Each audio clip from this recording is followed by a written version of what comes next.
Alright guys, so today I'm going to show you guys how to install some CTR style headlights on the 10th gen Civic.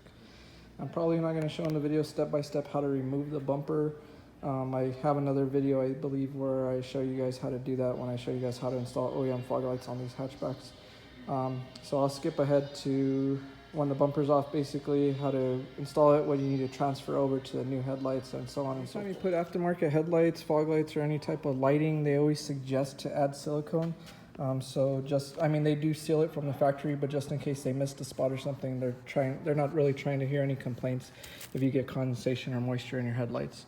So this is a silicone that we use. Obviously we pick something clear so that it dries clear. Even though it starts off white like this, it's going to dry clear so that it doesn't look like this when it's dried. Anyways, most of this area of the silicone all gets covered up anyways once you put everything back together. Alright guys, so now to remove this headlight, you have two 10s down there, one straight back right there where that little groove is, and one right there.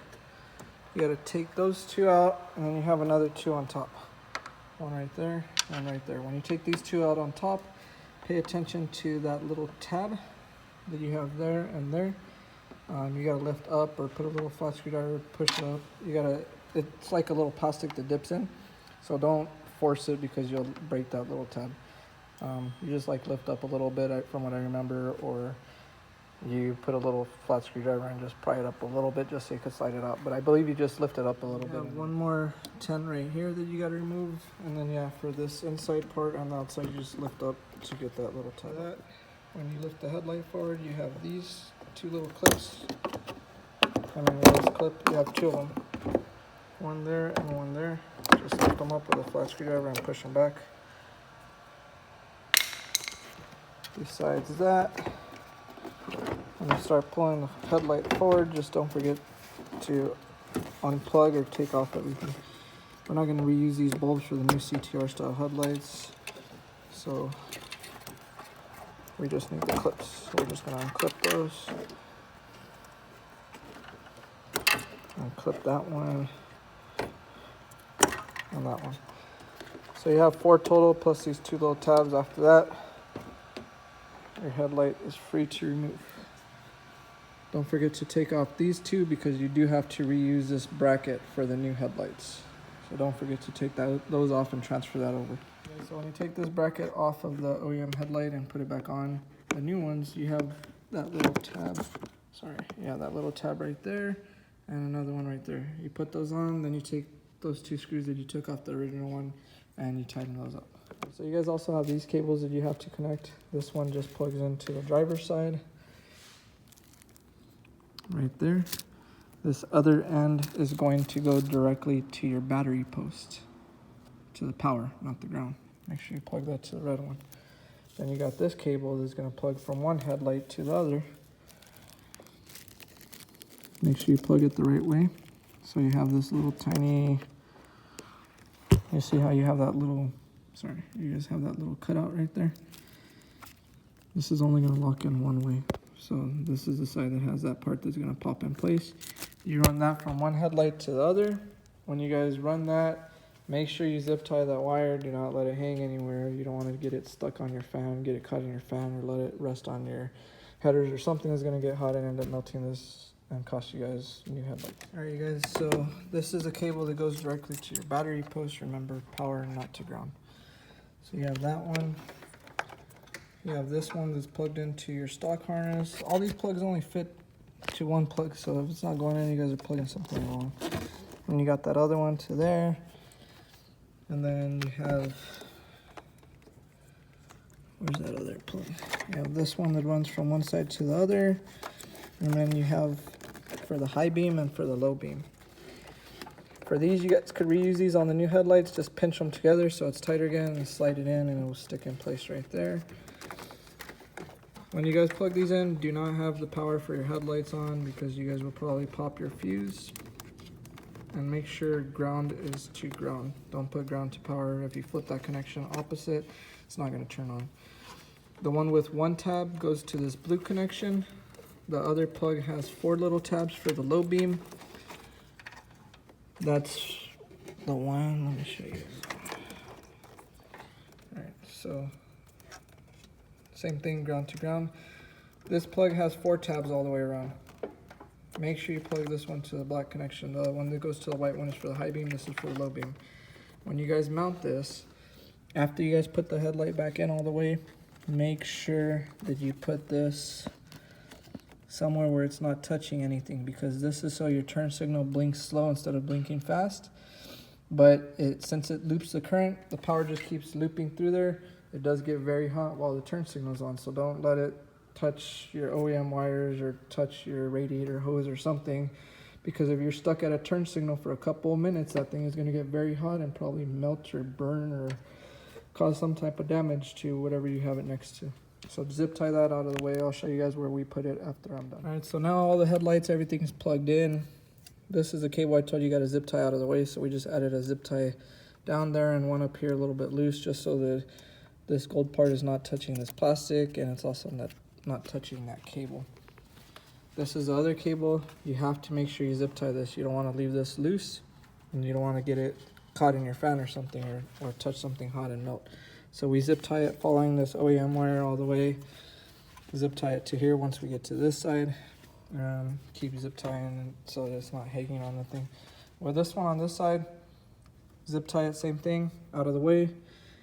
You don't want this to be touching that hose, because like I said, if you're stuck at a turn signal for a couple minutes, it's going to get really hot and it will start melting a little hole through that hose. These wires that come with it is fine for it to touch. They do put some stuff on these other wires since they know it's going to be around this area, but still I suggest zip tying it so that it's not really touching anything else. You don't want it to cost you guys more money just for trying to save a few cents in zip ties. So now we're going to test everything out on these lights before we put the bumper back together.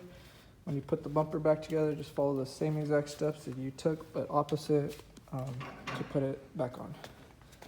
Yeah. So we're going to turn on the car now. Those other cables hanging on the side are for some aftermarket side markers that we added. So anyways, that's the lights. When you turn on the car, that would be your daytime running light. It starts off blue, then it turns white. Go ahead and turn on the headlights. So that's the low beam on that side. The other side's not on, so he has to flip the connection over there. Flip on the high beam. The high beam's on both sides. So if you guys have something like this happen too, all you do is get that connector that you plugged in for the harness, and you just gotta flip it around. Positive and negative have to be reversed, or the pins are either too close or too far apart. Go ahead and hit the hazards. That's the hazard lights, which is also your turn signal. So that's how you install these. Basically, to put the headlight back on, same thing you did to take them off. You have 2 10s right here, 1 10 on the side, and 2 on the bottom. They go back on that bracket. So hopefully this video helps you guys out.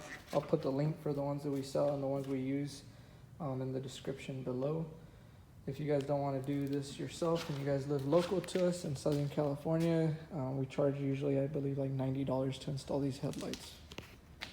Alright, you guys, so on this side, you just plug this in reverse, so all you do is unplug it, flip it around. So now ground is with ground, so now that'll work. If you gotta tuck that wire back down, same thing, just make sure this gold thing is not touching anything. High beam.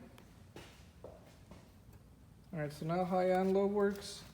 I've never had this happen yet, but I guess if you plug in the connection wrong, even if you have the headlight power off, if you plug power and ground reverse, it will pop the fuse.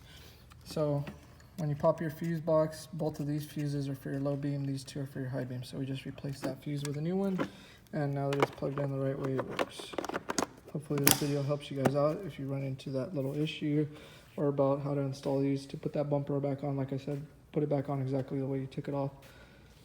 And yeah, hopefully this should help you guys, motherfuckers. On the car.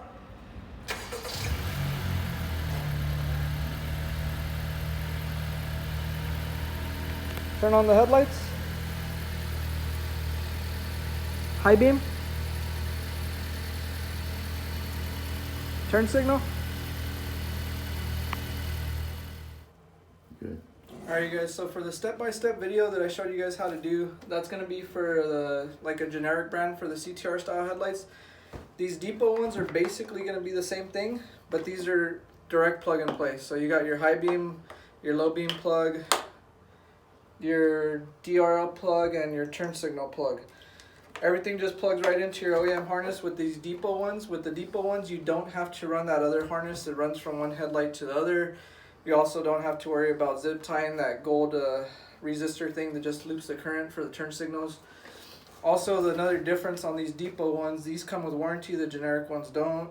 These don't have a sequential turn signal like the generic ones do. These, when you put your turn signal on, they work like the regular CTR headlights. The whole strip just blinks.